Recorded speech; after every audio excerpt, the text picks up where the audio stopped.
gonna just walk around and just like, you know, try to give it up for these amazing people. So if I sit down, I'll go to sleep. I actually am carrying my 5-hour energy drink. I ain't lying.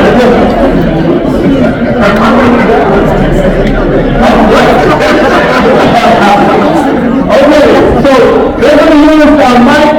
So here's what we're going to do. We are going to invite them to introduce themselves, a short, brief things that they do, and the passion and the, right? They don't do hard work, right? They do hard work. Yeah, give it up for them. So the thing about this, right? When you turn things into hard, then you become mired in bureaucracy. But if you do hard work, you stay connected with your values and your conscience. Right? That's what this is, right? This group is all about conscious work. So you want to introduce yourself and then pass on the mic, and then we'll go from there. Go for it. Yes. Hello, everyone. Can you hear me? Yeah. My name is Amber Brown. I'm with Black Butterfly Women's Services, and I provide safe and stable housing to women that are in the criminal justice system and also in recovery.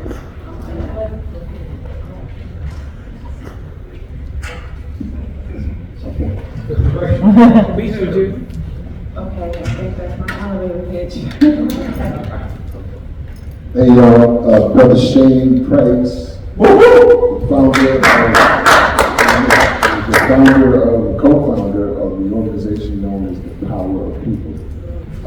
All kinds of people who can change your life. I founded that organization with my wife, Dr. Cornelia Price. One of the three things we do is we do what people call reentry, that we call replanting. And so we replant men and women back into the community after they've been incarcerated and have a prison stay. We've been very successful with that. And maybe I get a chance to talk a little bit more about that, but I'm glad to be with y'all. And I'm thankful for some of my students in this room right now.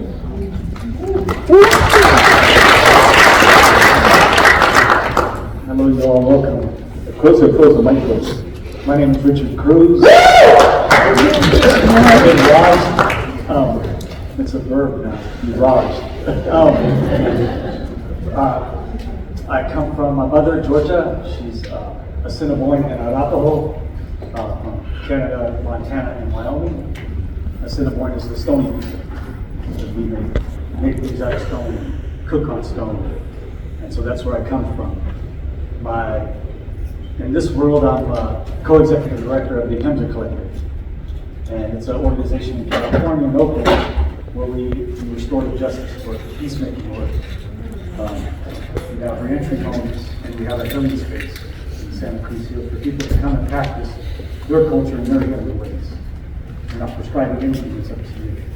Whether you're from Africa, England, British, native to this land, Mexico, wherever you're from, your traditional ways come to do some healing work. And so we support that. And then we also have a funding wing of Life Comes From It to support that kind of work around the country. And so thank you.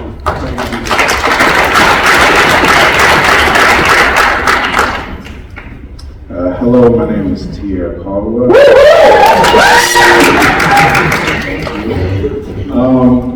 I operate at the intersection of liberation and advocacy. I've been fighting day and night for justice impacted individuals. That's my purpose in life. I have the Power of People Leadership Institute with this man right here. And I try to specialize in basically holistic person-centered services rooted in the roots. That's my calling. That's what I do. Roots means humanity. Thank you. So let's deal with this terminology, right? Why do we use formerly incarcerated when they've already spent time? What are your perspectives of what should we, right?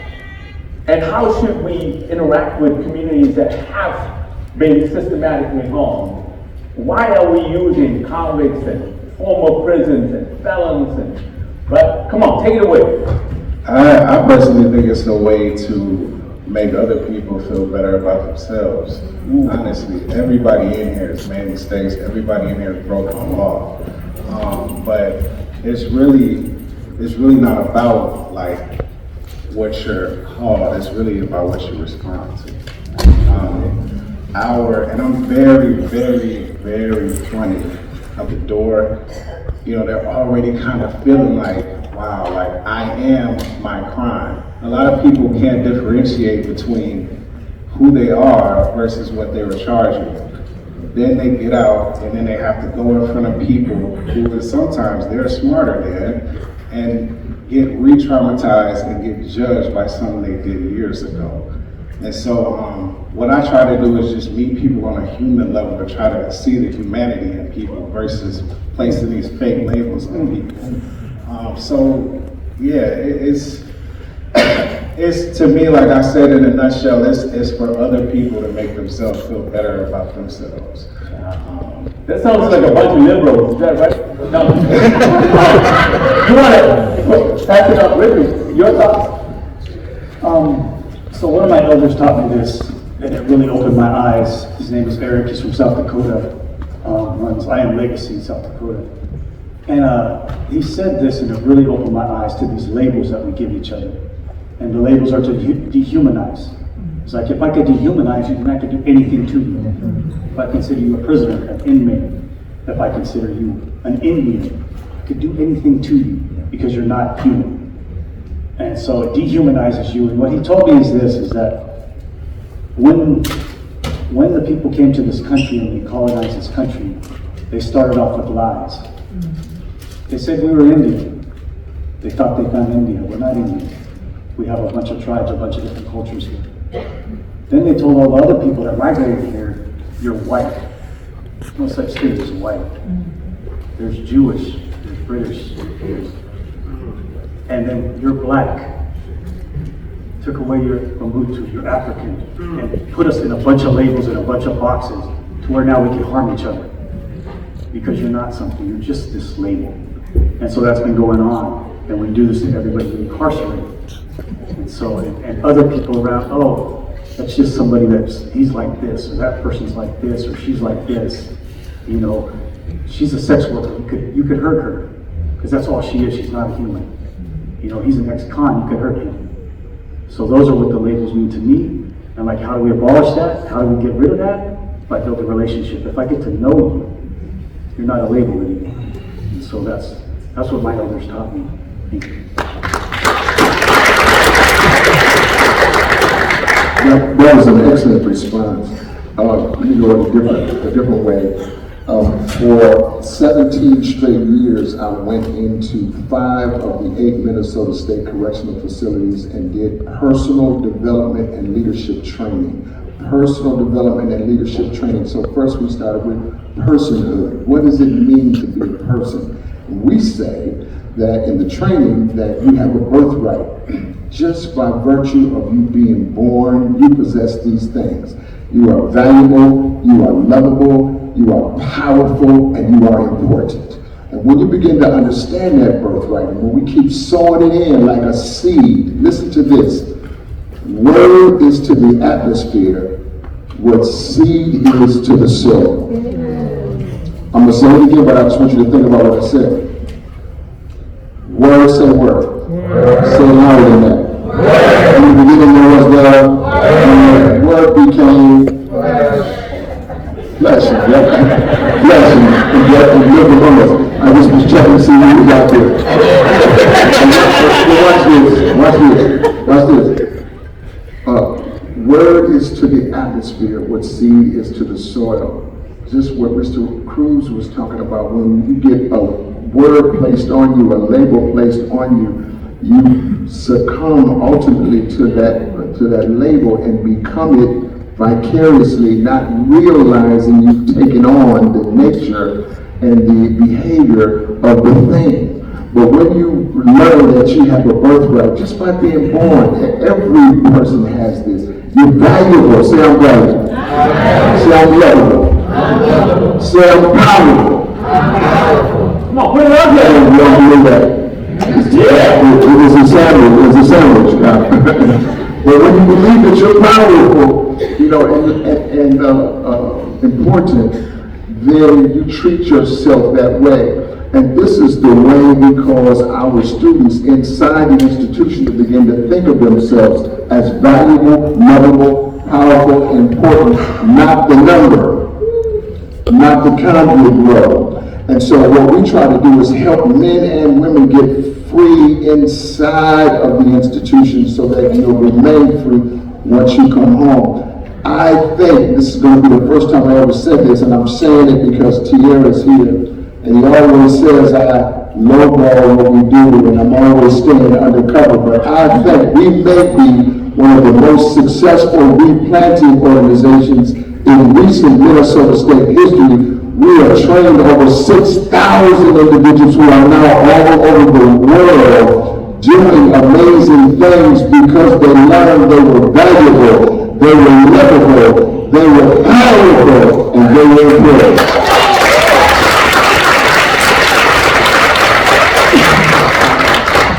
You know, it's so hard for me to go out to him. Okay, that's okay. I'm a person that suffered from this, right? I was 15 years old when I entered the criminal justice system myself. And trying to get a job and just navigate the world and figure things out was a struggle. I felt like a criminal, right? Like, my crime, you know, it was a real crime that I committed at 15. And it stopped me from getting certain jobs, certain apartments that I was trying to find when I became of age. So when I became older and I started my own business, that's when I started to dig deep in and figure out who I am. Like I had to build confidence. So I work with ladies, and all the ladies that come in sometimes, most of the time, they're broken, right? They've been like trauma. They feel exactly how I felt years ago. So I just tried to say, hey, you're not defined, like you said, by your mistake. You are who you are. Like, no one's perfect. Love yourself, respect yourself, and know that you have support, you know, and people that care and love you. So that's my whole thing, is just trying to help them figure out who they are, dig deep in, and help build that confidence. And then no label or no one saying anything to affect you.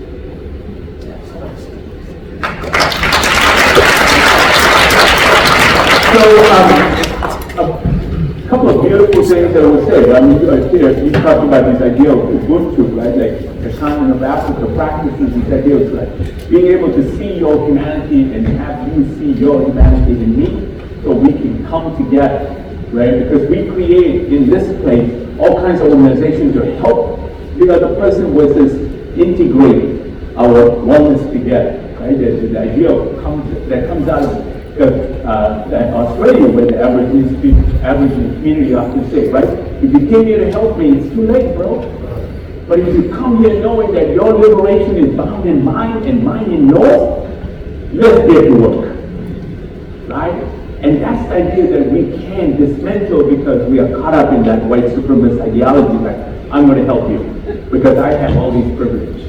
Get the hell out of my face, right? So it's the invitation to see each other's humanity, and I think Roxanne Ortiz, Dunbar Ortiz wrote an amazing book called Not an Immigrant. All of the lies that we said, we are a nation of immigrants. No, bro, you came here to colonize. Stop calling yourself an immigrant, right? You came here to colonize. You came here to kill people, genocide. Right? So let's not give us that term that, oh, we are so innocent, we came here looking for help. Let me slap you once. Okay? Now, so that's the idea, right? The invitation is to humanize, to be able to stay in the struggle together in what you all are creating. And I love the concept of planting. right? Creating an ecosystem that is helping one another as opposed to, we're going to give you a few drops every now and then, see you wiggle away, and it's like, oh no, we're going to pour some water. No! Right? That's re-entry. To hell with re-entry, according to DOC, that gets $1 billion. Right? We are about creating an ecosystem where we can all thrive. Say it with me, thrive together. I'm trying to be like good at working.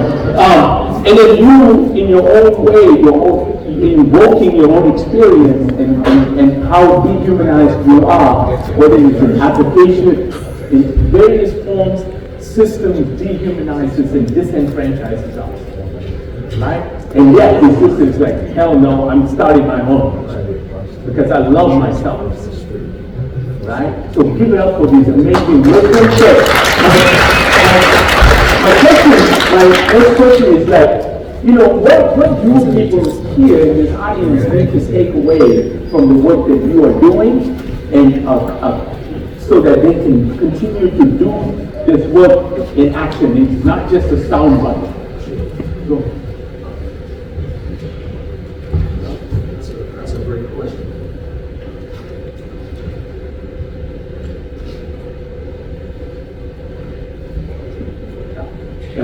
That's a great question. I just want to share a story that maybe is relevant to that. When I began to train in the Minnesota State Department of Corrections, I started in Fairville. Fairville became kind of my home prison, if you will. They just allowed me to train African Americans, right? And that was fine, except for this valuable, lovable, powerful, and important theology was spreading throughout the entire institution. And so the warden at that time, her name was Connie Warwick, the warden approached me and she said, Brother Shane, something that you're doing with these guys are causing the incidents of violence to go down astronomically in the prison. I wonder if you would be willing to take the white boys. This was her word. And I said, let me tell you something. What we're teaching is principle-based. It's not color-orientated. It's soulful. It's got swag. And bring the white boys, because we don't make it soulful and swaggadocious for them too. And so I remember only one white boy could sign up because we were like 40 brothers, and right? And so there's one white boy whose name I will never forget. This boy, Daniel Shepherd was his name. Daniel Sturgeon was his name. Daniel was one of the white boys with a little swag on his own, right? So he came into the group and he caught that vision of valuable, lovable, powerful, and important. Are you getting that I'm driving this home to you? Say I'm valuable. I'm lovable. I'm powerful. And I'm important. Write it down on your icebox. Put it in your restroom, in your mirror. Put it down as an affirmation to remind you of who you are, so that the labels and the other things that get sent to us through day, either directly or indirectly, you can ward those off. You become fortified with the strength of your own being, with the genius that's been put inside of you, with the knowledge and the understanding that you're able to do all things that you have been put on this earth to do. And in that, my one white boy, Daniel Sturgeon, he got blessed. And Daniel went back out into the prison population, and he called the rest of the white boys on in. And after that, we were integrated. That was in 2006. And I didn't stop training. As a matter of fact, the white guys were racing the brothers to get to the sign-up sheet for the next class. What am I saying by that? Is when you teach a principle-based teaching, that's something that Mr. Cruz was really kind of talking about. Spirit-based. It doesn't know color. The spirit isn't bound by color and name calling and all of those things. It's powerful. And when you feel that power. If you're listening at me right now, you can feel something coming off of me. And the thing that's coming off of me has been placed on me by the one who called me to do the work in the first place. If you feel it and you're hearing it, you're really praising him. You don't even understand he's not here, but he's all around. Yeah. And he's allowing us to break the yoke and destroy burdens off of people's lives, like this sister who built herself back up, becoming valuable, lovable, Come on, y'all. powerful, and important.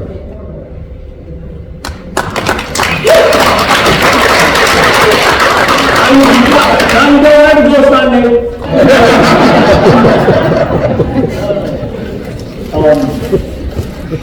So Raj told me to tell you what to do. I'm never going to tell you. I'm just going to tell you what I do. And so one of the things I do to keep moving forward, to keep doing this work, or to keep just being in this way, is I always question myself. I keep looking in. Keep looking in. And what I mean by that is I had some sisters come down from an island up in Canada, and I was they're coming down, they're sharing their ways, they're sharing their peacemaking ways with us. And I'm thinking in this punitive Western, I was raised in this. This is how I think. This is the language I know. This is what I do. And so they come down, and I'm like, oh yeah, so you're all peacemaking up there, how are you doing it? And they're like, yeah, well, so, when somebody commits a harm against somebody else in the community, we put them in the middle of the community, the whole lodge gets together, and we tell that person everything we love about them. And I'm like, oh, and then what do you do? That's it. And I was like, because we want them to see their humanity and build their humanity. They've lost something. And I was like, well, what about a murder? And she goes, we don't have murders. And I go, what? I'm like, how the hell is that? We're all humans. This is what we do to each other. And she's like, we've had one. Somebody from the outside they were there and they killed their child. She killed her child. And I was like, oh, I got you. What did you do? We called her family and flew them in and figured it out. I was like, okay, and so I always question my thinking because how I was raised here. That isn't universal. It's not what happens all over this world. In different tribes, in different countries, it's very different. And so it's always questioning myself whenever something happens. It's where did I learn this?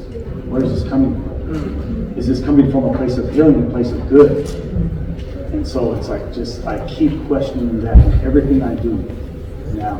And so when I put the good out to the world, and even when I get angry, I'm like, oh, shit, I'm mad at somebody, I want to do something on it, but where is that coming from in me? Why am I angry? Because I'm sad, I'm feeling worthless, and what's happening here? I'm feeling powerless, and really questioning myself in all those moments of each thing that I do. And so now I just want to keep giving, keep helping, keep doing the right thing, and treating each other as human beings. That's what I do to keep moving forward, is just keep looking in. Because if I'm mad at you, it's not about you, it's about me. So.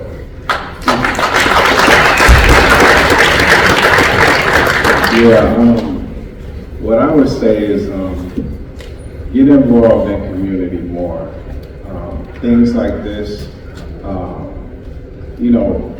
I come from a more community, less corrections type of mentality. I don't believe that corrections can ever let us know or have the solution to what it is that we need.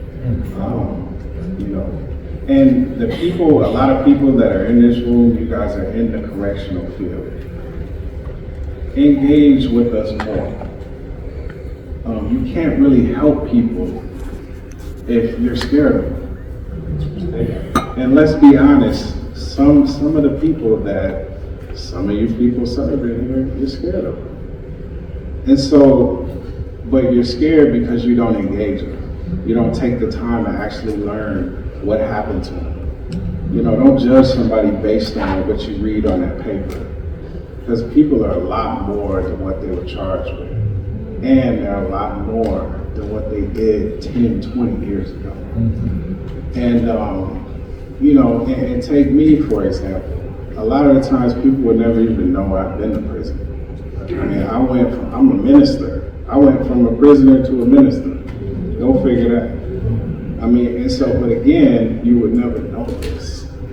You know what I'm saying? And so there's a lot of impacted people out here that are doing the work, that are human beings. 95% of people incarcerated are coming home. These are your neighbors. We can't afford to just keep having these fake stereotypes and I'm better than him and no, like these people, especially in 2025 with the MRI, well, that's another story. We'll save that, but I would say get involved with community more. You know, when you have a chance to attend community events, healing circles, you know, art events, whatever, any type of reentry event, engage with people. Don't run from people. Don't sit and think because he's dressed a certain way or he's talking a certain way. I know what that's like to walk in a room applying for a job and then say, yeah, I do have a background, and then the person getting up and walking out the room, coming back with two guys telling me their job's no longer available. I know what that's like. And so, you know, I can't stress the word humanize enough. And what me and Shane Price did and what I still do now, we're in the rehumanizing business. That's what we do. And so whenever you have a chance to really like notice and appreciate and enhance the humanity in somebody else who's had their humanity stripped, do it. Take advantage of it and support impacted events and people every chance you get. Appreciate it. Great.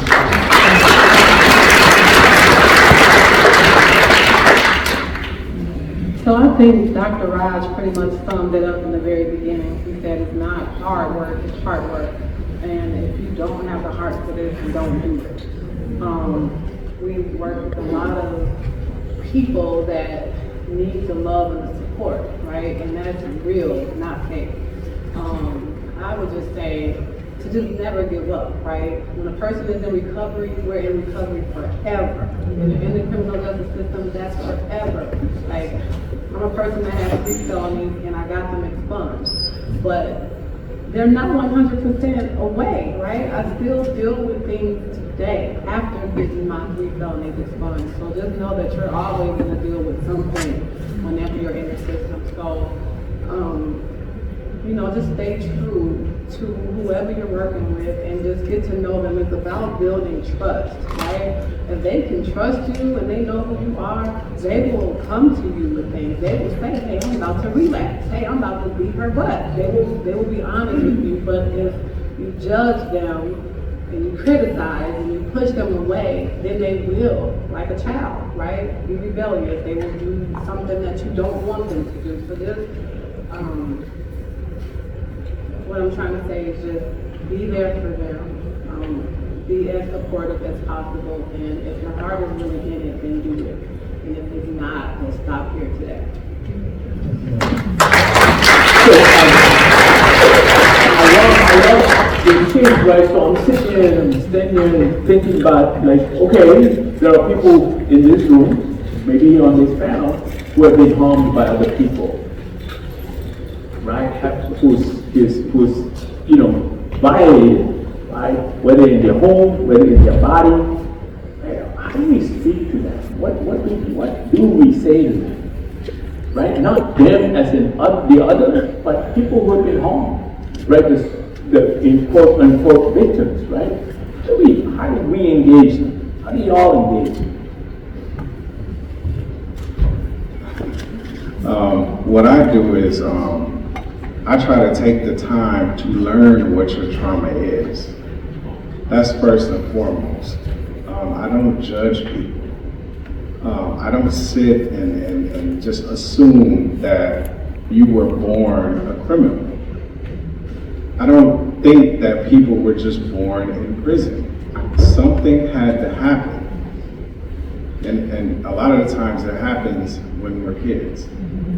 And so just taking the time to respond and understand and learn the people you serve, what their trauma is. And that's a lot of people that are in this work do not do that. And they don't do it because they don't care. And so part of, the humanizing aspect is taking the time, for me at least, to actually learn what happened to you, and then not judging you based off what happened to you that led up to you actually doing whatever it was that you did. Because oftentimes it's trauma that actually led up to us committing the offense that sent us to prison in the first place. If I'm just being honest, and so really just taking the time to actually learn what the trauma is, and then also taking that time to not solve the problem, but help heal with that person together. And not just coming up acting like you have a magic wand and all this, but just letting people know that you have, I'm going to be on this journey of healing with you. I might not have the answers today, but let's figure it out together. Let's feel it today.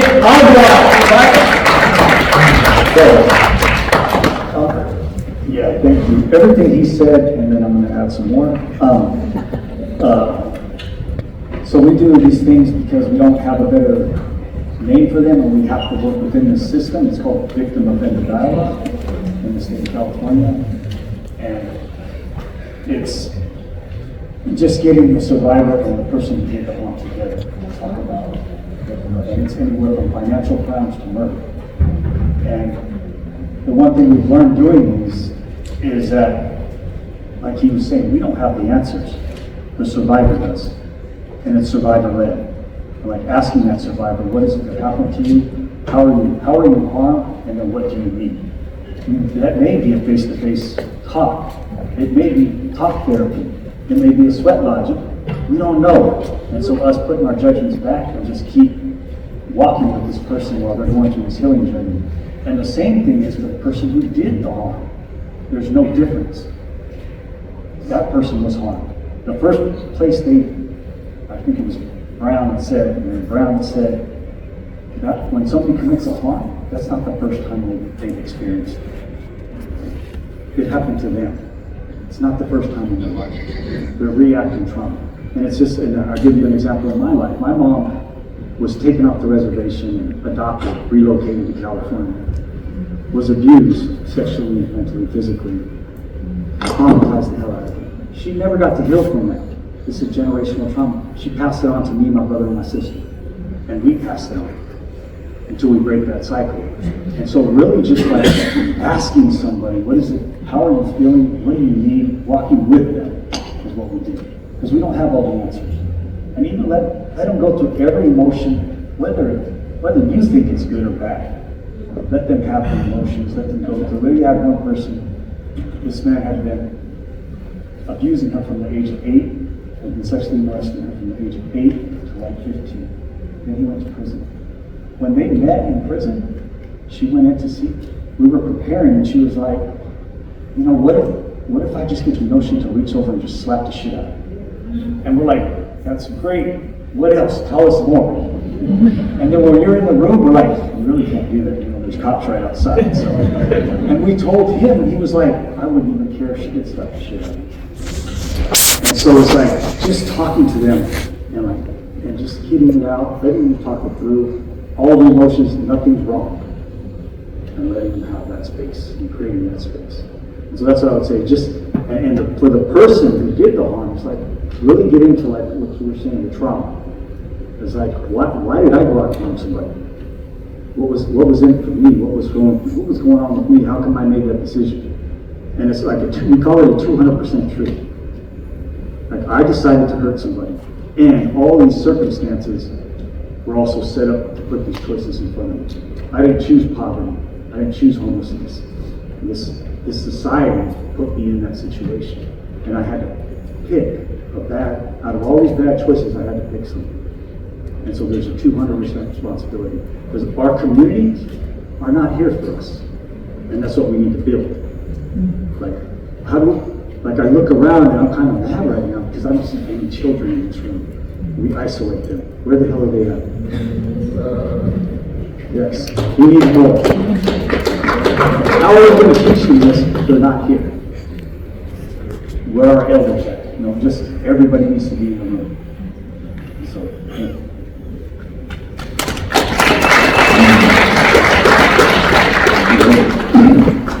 I was so proud of him.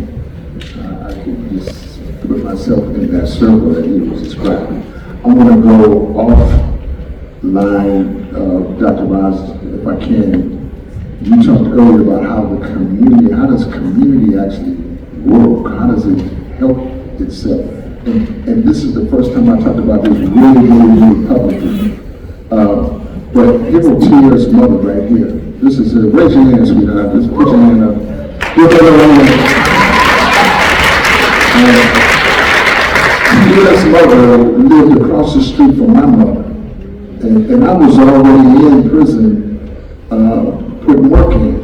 Somebody said putting in work. I was already putting in work. And she knew I was there. And she called my mother to say Tierre was in prison. And she wanted me, this is Tierre's mother talking, she wanted me to find him and get him in whatever class it was I was teaching. And my mother called me, and my mother had a particular kind of personality. She said, Shane, you know that boy I showed you outside that window? You know that boy. She said, he's up there somewhere, Shane, with you. I want you to find him and get him in your class. Blam!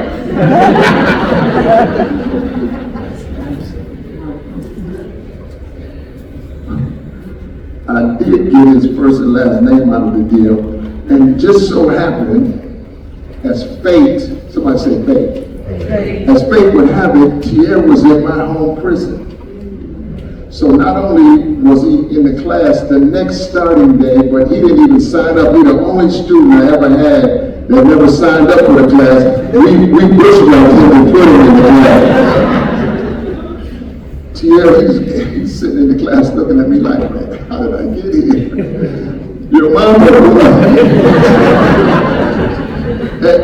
and so, Tierre, after sitting through our first training, he was struggling in treatment. He had to go to treatment, do some stuff. I'm like, boy, you gonna handle that business? That's nothing.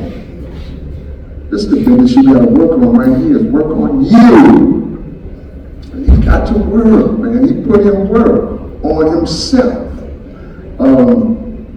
Tierre used to write me about reconnecting with his son. Almost every homework assignment, this intensive homework, lit-driven class, he would always find a way to write me about his boy and the man he wanted to become so that he could have a spot in his son's life. Wow. Talking about the children. And so Tierre finished up his time like a soldier, completed treatment like it wasn't nothing, and became became a facilitator for treatment, a student teacher in the treatment class. When Tierre came home, he worked a couple of jobs. I let him mess around with a couple of little jobs. That's where he got the story from. He just talked about them putting him out, because I had already known I'm bringing him with me. So finally, after I let him go through a couple of little resentments and some little temporary stuff, I said, come on, man. You know, we're going to send you out here looking for souls, looking for men. Tierre came with me. We put another 7 or 8 years in together beyond prison, and Tierre was excellent.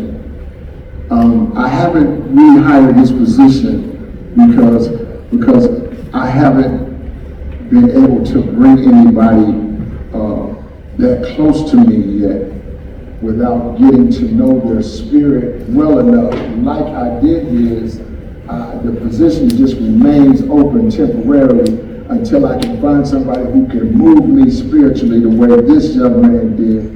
And I just want to show you what can take place when the community gets involved in its own healing. So Roger's been saying to you since I've been here, connect, network, get to know somebody. If you may have a son who's in prison right now or a daughter who's in prison, but we still growing.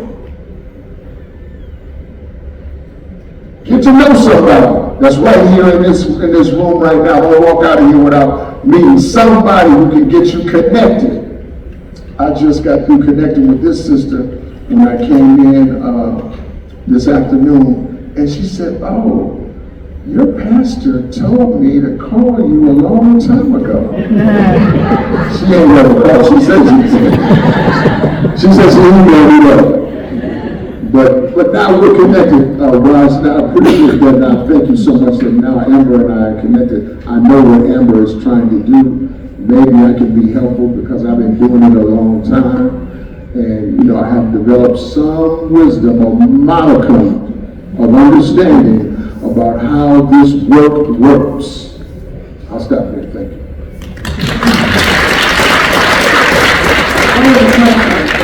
The question was, what about the victims? That's Raj's question. Yeah.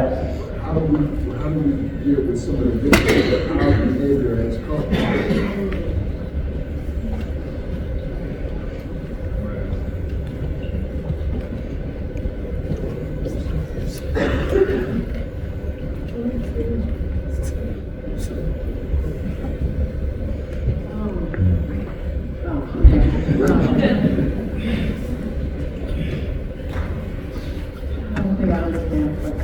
Think about it for a minute. Give Amber a big hand. Yeah. So, I mean, we often in panels like we be talking about people who have been harmed by systems. But people who have been harmed by systems have also harmed or hurt someone. Right? And how do we talk to them? How do we invite them into this space where we're saying, I want you to humanize them, and yet he's the one who caused harm. He hurt me. He took my son away, my daughter away. Right? How do we engage them? Yeah, that's tough. Oh, yes. That is a tough one. If you're a God-fearing person and you forgive and you figure out a way to deal with the situation at hand, and you still give a helping hand when needed, to no matter what. I work with all types of women with all types of backgrounds, and like you mentioned before, I don't judge, right? Like I don't care what the crime is. I dig deep and I figure out who you are. I think everybody makes mistakes from time to time, and just treat people like humans, and that's what I do. Sorry if I didn't answer correctly, but that's all I know. No, that's good.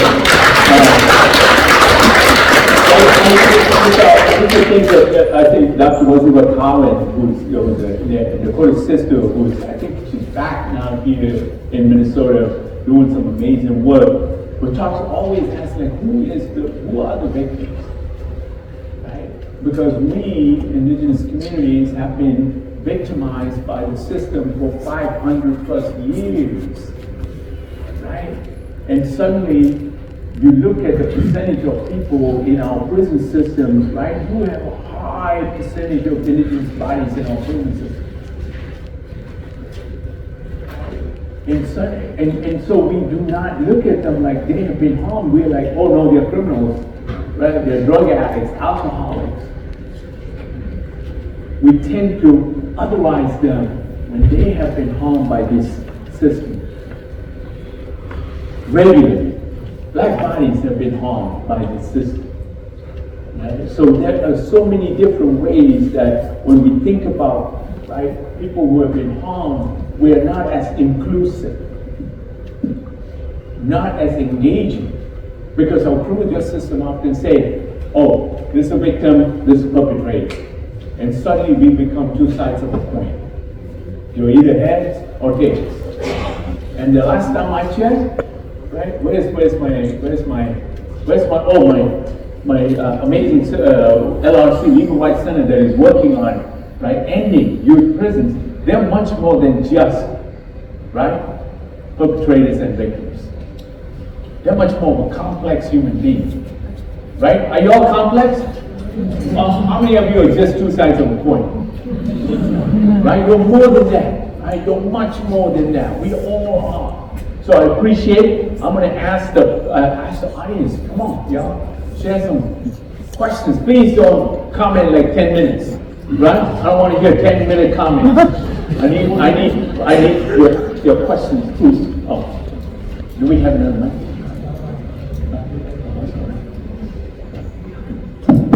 We'll start with this brother here because he's like looking at me strange. It's all First of all, I want to say thank you today for what you're contributing to this. It's been an amazing day. When there are people like me in the community who, I was in a similar situation that you were, Mr. Price. I had a DOC contract, went inside, helped a bunch of brothers, didn't like how I helped brothers, and then all of a sudden my contract was, let's move forward in a different way. With housing, all that stuff. How do we continue this conversation after this day? Because we do a lot of great kumbaya, rah-rah, everybody loves each other, and then it's like I get a couple of cards and some emails. How do we make sure that we can make this happen on a tangible level after today so that we can keep contributing? And I love my kumbaya circle. Don't be down and on that. Go ahead. So, doing work inside a prison, it requires you to make sure you're prepared to go to Rome. When in Rome, I mention Rome because that is the evolution of the prison. Historically, that system, which was the Roman system, there was no Germany, there was no Italy, there was no Spain or Britain, it was all Rome. And Rome was about supremacy. That's really where this notion that we're talking about came from. It came from the Romans. And Romans also incarcerated and, and worse. So the statement, when in Rome, do as the Romans do, the statement, Romans didn't tear down your city, they gave you their money and their ways. Listen to what I'm saying. And so then they dominated you by forcing you to co-opt and become vicariously Roman. So this is what you weren't prepared to do when you were inside. You didn't want to become a Roman. Now let me show you though. In my experience, I stuck just to myself. I never break their rules. I don't, guys be one, Brother Shane, I want you to contact my wife, I want you to call my mom, I want you to do this, I want you to do that. Can you slip this to so-and-so? I didn't like to do none of that. I just kept it focused on you. And so I could raise a high standard, a high operational standard. This is what I'm coming for. I'm coming to help you know that you are valuable, you are lovable, you are powerful, you are important, you weren't born in the penitentiary, and we get ready to get up out of here. One of my lifers just got up and walked out of here just a minute ago. I have a lifer guy, Will Lloyd, who did 26 years, and Will is now completely off of parole. No agent, no nothing, exonerated from his murder charge. And let me tell you what you're clapping for. You're clapping for a husband. You're clapping for a school teacher. You're clapping for a father, a philanthropist. He's all those things. Like Tierre indicated, none of us are the sum total of our worst day. So specifically to your question, you gotta come in there willing to, work through Rome to get what you want out of the deal. Right? So I didn't threaten Rome. I didn't come there trying to tell the Romans what to do. All I want you to do is take me to my class. And then when my class switches out, close the door, we get it down. I walk in and out with that mentality the whole time. I maintained that contract, you know, as you said. But when I started, son, I didn't have no contract. I didn't have no money. I was just in there getting down. And the money later followed me. It was like, oh, you know, I was saying I was going to leave and do something else. It was like, no, what do you need to stay here, right? Am I answering your question? No, that's good. I'll stop there. I want, Richard, I know you all do 30 prisons, 31 prisons in the state of California. So what do y'all do? How would you handle this? I don't do 31 prisons. I do. We go into 4 different prisons. We go into Soledad, you know, some of the old prisons. We go to the women's prison, and we still our curriculum is totally against what they teach and what they want. And like you were saying, we built that curriculum inside. The people inside, like they built it up. We didn't bring it to them and say, hey, I was inside. I was inside for 30 years. And I was in the first group that we built this curriculum up in. And so we decided like what we need. This is what we need to be accountable. We need to get this group. We need to get all those men and talk about this shit that hurts. And cry about the stuff that hurts. And at the same time, we're not living in the lie that they're telling us. It's like this is the only thing we are, is this crime or this harm that we're committing. And then we're talking about the harms that happen to us. And we're talking about the system that's around us also. I was talking about those choices. And this prison system, this complex, it's crazy. I'm like, what you talk about in here stays in here. Because we're going to talk about some shit you don't say at board. You know, because they're messed up. What they're doing to you is messed up. I have to sit there and I have to go to board and I have to throw myself on this sword. I'm responsible for this person that I harmed, their family, and the rest of the world. That's what I have to tell them in order to get out of prison. Something I did here in my community doesn't affect anything here. But this is what I have to do to this board because this is what they believe we need to do.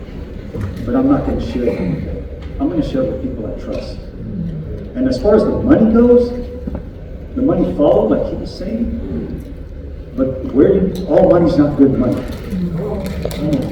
It's like, I can fund you now. You know, like we get this money from these rich ass people, and then that's what they do. And then we decide who it goes to. They don't have to do all this crazy ass reporting, all this stuff that the corrections makes you do. Like, let's get away from it. Let's build a relationship with these funders and get trust-based funding. DOC, CDCR, California doesn't have that. And we're forcing them to change it. And so it's like, they don't do that because there's no trust there. That's why we have to write all these numbers and all that reports. So we have to change it as a community. And so it's like, how do we get power? Power is great. How do we use it effectively? So that's what I would say. Make a change, get more of these groups, build a coalition. We have a coalition of groups that go inside. And whenever something happens, we're coming forth. Okay, you need to change this. And they're like, oh shit. Or all the groups are going to stop coming in. And then how are you going to report to the governor? Thank you. Question, David has a question. Go ahead. Maybe you want to talk. Is there anybody in this whole auditorium who can answer this question? The majority of us in this founders hall, including myself, make a living by responding to oppressed and traumatized people. What is it going to take for us to work our way out of our jobs or into a new type of service so we're preventing oppression and trauma, right? And so I made this analogy in our breakout session. If a person comes forward, anybody goes in forward, right? It's a symptom. And it's a scientifically predictable symptom of social architect's oppression or community trauma. If you walk in that courtroom with a DUI, the judge is going to sentence you for drinking 10 bottles a day of liquor, right? But we're walking in there manifesting a symptom of oppression and trauma that prescribed as more trauma. What is it going to take for us not to want to go in prison? And we need to heal each other when we come out of prison, but how can we be forward thinking? So I think it was an opportunity rich So our young people aren't just sitting in soils, not doing anything but producing junk. And that's a great question, man. Thank you for asking it. And just before I got here, this morning, Raj, the reason why I wasn't able to be with you this morning, directly to the brother's question, is because my wife and I were jumping off our Boys of Hope program at Franklin Middle School over in North Minneapolis. Let me tell you how the Boys of Hope program started. It started when the men who were incarcerated was starting to say, Brother Shane, you gotta get with my son. My son is on his way here. He's following me. This started us down a path, first to Red Wing, right, where young people had already committed offense, and we knew we had to get in earlier than that to get to your point. So now we created this Boys of Hope program. This is our 4th year. Now listen at this. Franklin has now made Boys of Hope a part of the school day. We normally only come 1 day a week as Boys of Hope. What are we trying to do there? We're trying to be preventive. We're trying to be interventive, right? I want to say so much more, but to give somebody else a chance, I'll say this. Today we had 13 young boys just before I got here, and they were engaged. This is what I told the young boys. Boy, you are valuable. You are lovable. You are powerful. And you are important. And if the person in front of you don't treat you that way, move around. Somebody said move around. Move around. Sometimes you got to ask somebody to move around. Sometimes you got to move around yourself. It's Tierre. I know Tierre is an author, y'all. Y'all give it up for our author. I know you wrote that book, The Art of Sucker Dugging. What is that, and how would you translate that into it? Okay, I wasn't expecting that. So, yeah, in the essence of, I guess it kind of correlates. So, when I was in prison, I had to basically write myself free. And to kind of circle back to what your question was, we got to get people free before they get out. We got to get people while they're in there. And for me, I wrote, but I had to write a formula about how to survive when I was inside. My youngest son was 6 months when I got sentenced to 110 months. And I had thoughts of suicide. I didn't know like how I was gonna, I'd never been in prison before. And so, but I had to survive. And he's absolutely right about all those letters I wrote about my son. So I had to basically formulate and write a plan. I had to write myself free. I had to write like a survival guide for me to actually make it not just out of prison, but once I got on the other side of that gate, how do I navigate all these toxic relationships and affiliations? I denounced my gang affiliation in there. I did a lot when I was in there, but I had to basically, I'm a big goal-oriented person. And so I wrote all of that in a book, but then I had to kind of make it universal, where it could speak to the 60-year-old white guy, and it could speak to a 16-year-old, person like. And so from that came this book called The Art of Sucker Ducking, right? Some people are like, what do you say? So sucker ducking, when we were in prison, we walk past each other and be like, man, you all right, man? What you up to? Man, I'm sucker ducking. Or they'd be like, I'm ducking these suckers, right? And so the art of sucker ducking is basically how to end toxic relationships, set healthy boundaries, and discover God's purpose. And that's exactly what I did. And so this, and And actually, the book got kind of adopted as curriculum in prison while I was still in there. And so, yeah, circling back to that, you know, people have to get free before they hit the gate. And, you know, if we can reach people while they're, you know, while they're there, or, you know, before they get out, that's the best thing we can do. We can't, because freedom does not really exist like on the other side of a gate. It's not a physical thing, it's a mental thing. So. That's right. I have to say one thing, Jeff.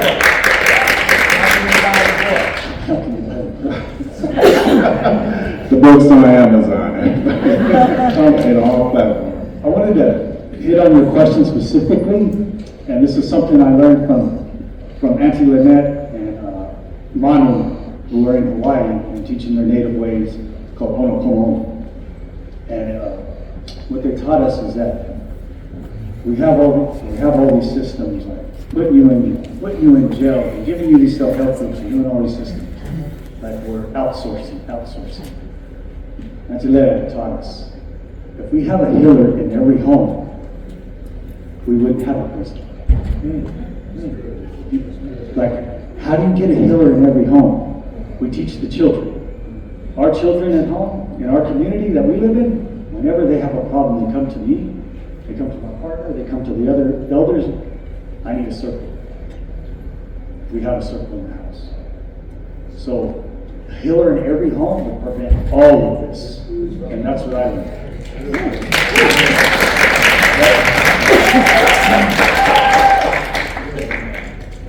I love what he said. So powerful. So sometimes you cannot change the environment, right? If you live in a certain area, that's what you can afford.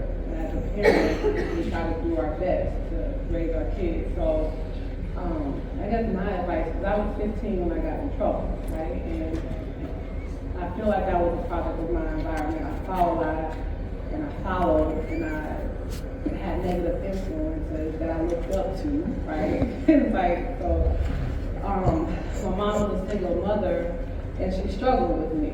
You know, I was stealing, I was having sex, I was doing all these things, using drugs, and I couldn't figure out who I was. I was a follower when I was young. And I think a lot of our kids are because, you know, they want to be with the cool gangbanger, you know, like, so I guess my advice to that is what I feel like she could have done was maybe in the summertime send me away to my godmother's home, you know, that was away from the things, to have me see something different, right? Sometimes you might have to take the kid out of that, even if it's for a brief time, put them in some type of school that's in a better area, use somebody else's address. I'm not trying to tell you to lie, but you do what you have to do to get your child out of that situation, even if you have to be there, right? And just put them in church. Even if you don't go to church, maybe that's an outlet for them. Put them in a position to have someone that they trust outside of you, because not all children want to come and tell their mom, I'm in trouble, or mom, I still unsafe. So they might go to the godmom or to the uncle or grandpa or whatever, just make sure they have these valuable connections outside of you. I mean, I don't know, it's so hard. No, Chris. No, I got follow up. No. I'm sorry. I appreciate, I love you, but you know, there are a number of things that have been said, right? Let our children, let ourselves dream, right? So, and as Harriet Tubman has been popularly known to say, right, I freed 1,000 slaves. I could have freed another 1,000 if they only knew they were enslaved. Right? So it is this idea of liberation. Right? Yes, sis. Question. I love you, David. Yeah, please say hi to David for me. I'm not hurt. Okay. Go ahead. It's time to go. It's really weird because this is my second year at this conference, but I heard the answer at the last conference, but it's kind of stuck with me since then. But I hope that's in me. But I think my question is kind of to you, Amber. It kind of triggered me when I heard you say that young age, under the age of 18, but those things still followed you after 18. Could you kind of give us insight? And I don't remember, but ending youth prison last time I was in their room, but they incited that juvenile records are not sealed, right? They still follow you, but I think working in this field with people who have been at young ages, I thought before this conference that those things are sealed. Can you kind of, I don't even know the question, but help us in the room understand that those things follow you?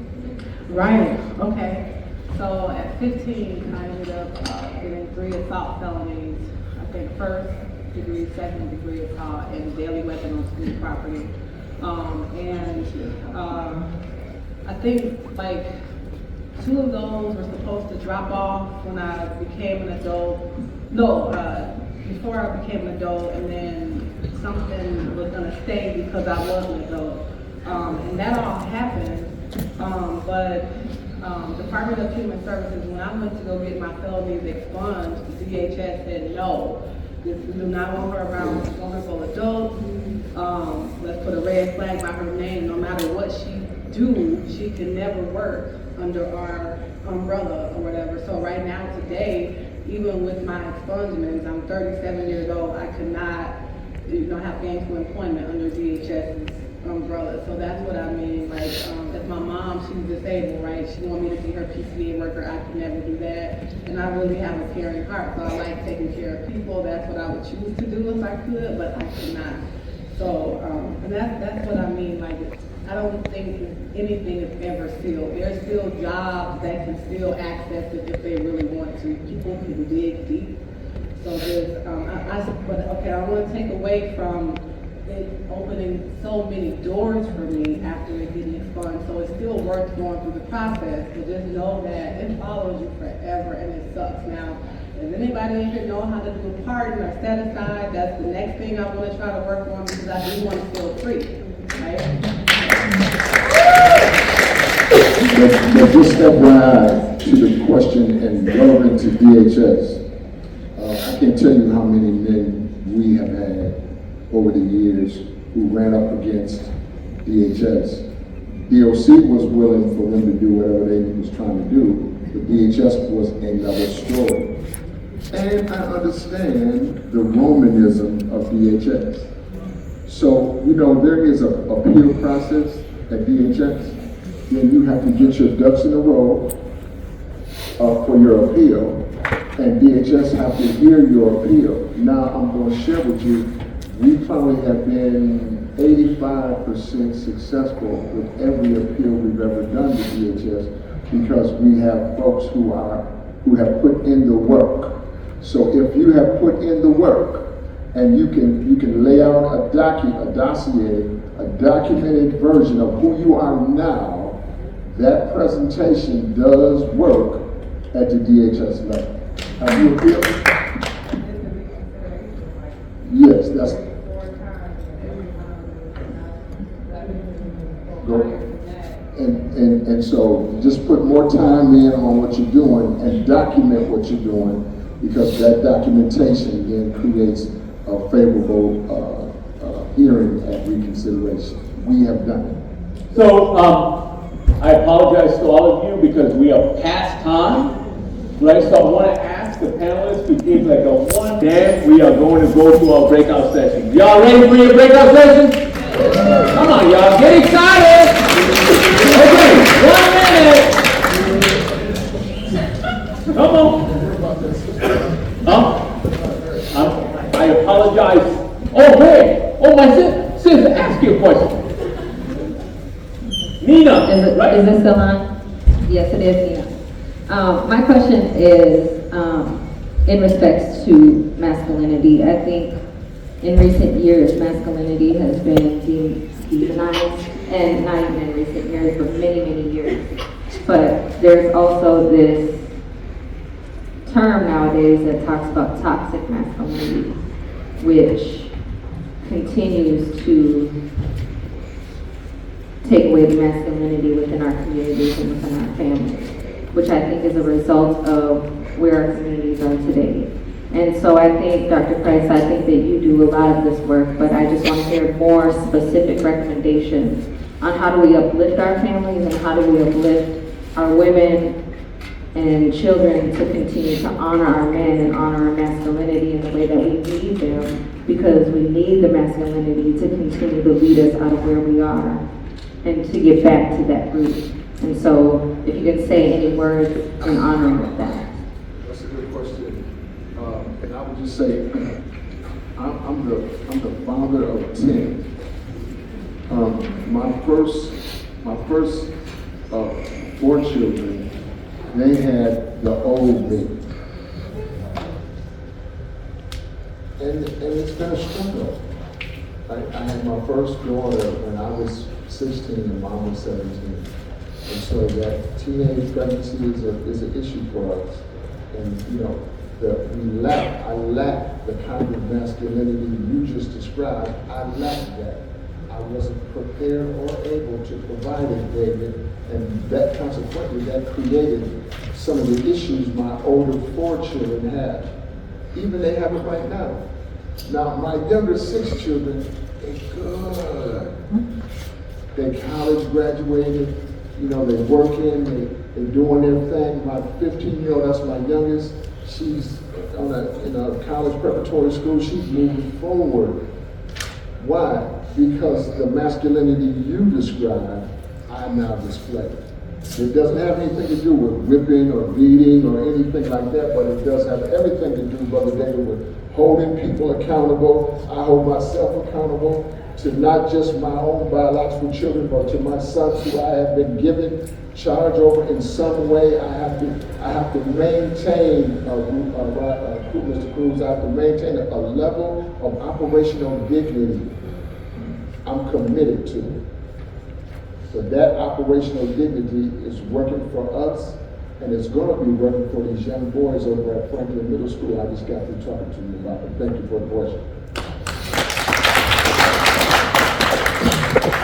Don, you want to say your 1 minute closing statement? Yeah, so I was going to see my 1 minute too. But I think I've had many conversations about, I love being a man. I'm a man, masculine as fuck, like, working on hard, tattooed from here down, like, I just, yeah, and the thing is that with the toxic thing, it's like, and I'm not scared to show an emotion. I'm not scared to cry. So that's what I want to teach, like, my youngsters. It's like, yes, we can go out, we can do all this, and we can talk about our feelings too. And it went all the way to the right where we couldn't even do anything, but it's like getting back into that middle ground. Yes, we could love who we are. We don't have to hate ourselves. And we can also be in our feelings, talk to and treat women in a different way that isn't toxic, that doesn't put them down. So it's like, how do we teach our younger generation that? No matter what gender you are, how do we teach them that? And to keep displaying that also. It's like, yeah, I'm gonna get to know you on an individual level. What do you like? What do you want? What do you need?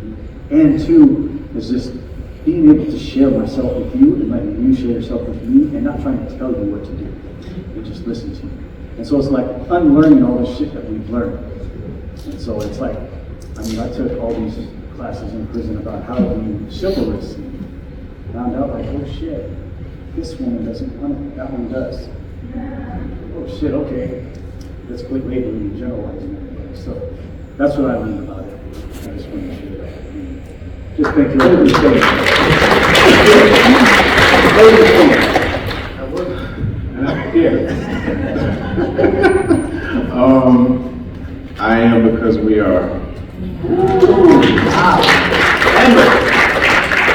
Guys, stay future focused and stick to your mission, whatever that is. Stick to it. And my last thing is, VHS said I couldn't do it, but I did. We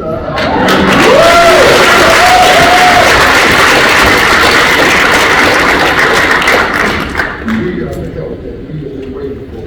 Nobody else has come. Just love. Just love.